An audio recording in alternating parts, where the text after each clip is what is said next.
Get ready. Start. Sir, it has been represented to the government that unless the act is brought into force, persons possessing certain licentiate qualifications and persons who are citizens of India possessing certain foreign medical qualifications which are not recognized under the Indian Medical Council Act 2003 will not be eligible for enrollment on the state medical registers. In the circumstances, government consider that the act should be brought into force without further delay. Already the delay has been too long. As soon as the new act is brought into force, the council constituted under the Indian Medical Council Act 2003 will cease to function, as there is no provision in the new act for continuing the existing council until such time as a new council is constituted under the act. Some time will necessarily have to elapse before a new council can be constituted, as it is not possible to hold fresh elections under section 3 of the new act before the act is brought into force. I should like to inform the House in the reply to the query made by my esteemed colleague Dr. Dubey that we think that about 6 months time will be necessary, and that the prolongation of the life of the old council should not be for more than a period of 6 months, as it is desirable that there should be continuity in the existence of the medical council. It is proposed to provide for the continuance of the existing council after the commencement of the new act until the new council is constituted. This will enable the Government of India to enforce the new act immediately without awaiting the completion of the state medical registers by state governments. The enforcement of the act will also entitle persons possessing certain licentiate qualifications and citizens of India possessing foreign medical qualifications to registration in the state medical registers.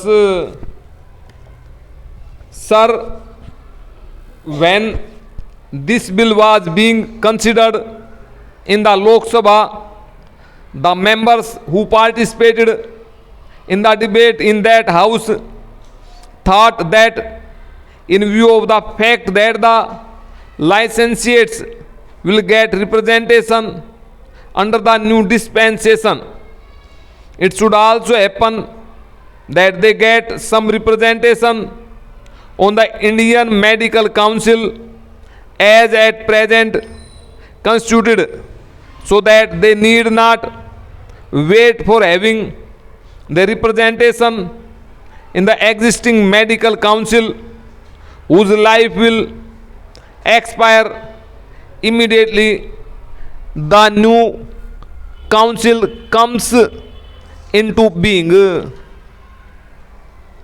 Para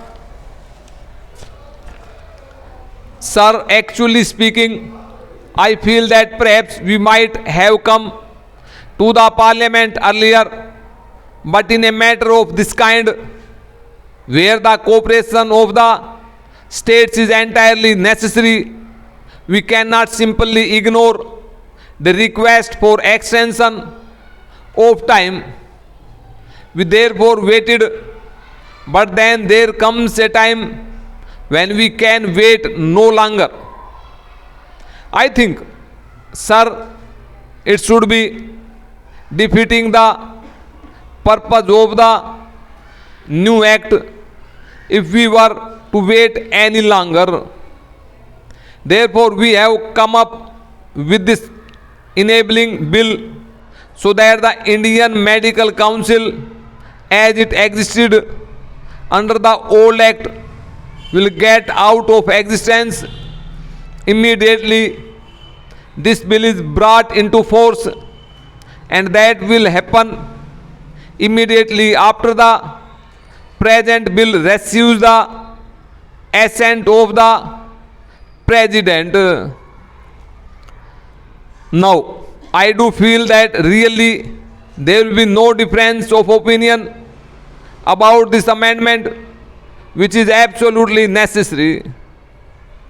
There was, of course, another alternative, which, however, the government did not like. There is provision in the Act saying that nothing done by the Indian Medical Council as constituted under the new Act shall be considered to be what might be called defective simply because the council is not properly constituted.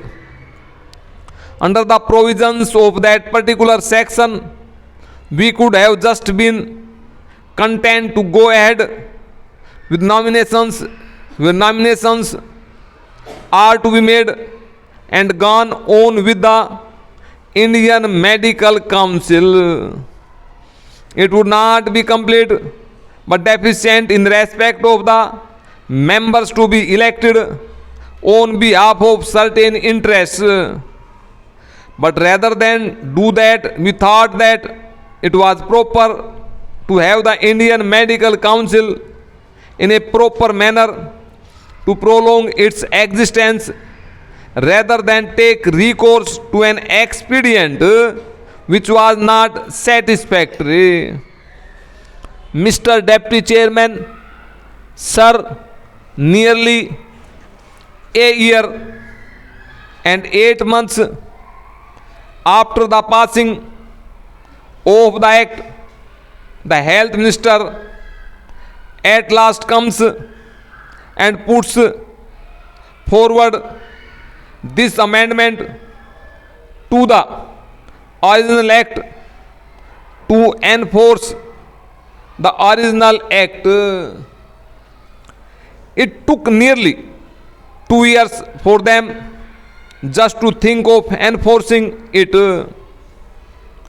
Now, sir, when the original Act was brought before the House in the year 1956, some of the members wanted it to be referred to a select committee, and one of the pleas put forth against it by the then Health Minister was that it might cause some delay if it went to the select committee, that they did not want that delay and they wanted it to be implemented as early as possible. So reference to a select committee was rejected.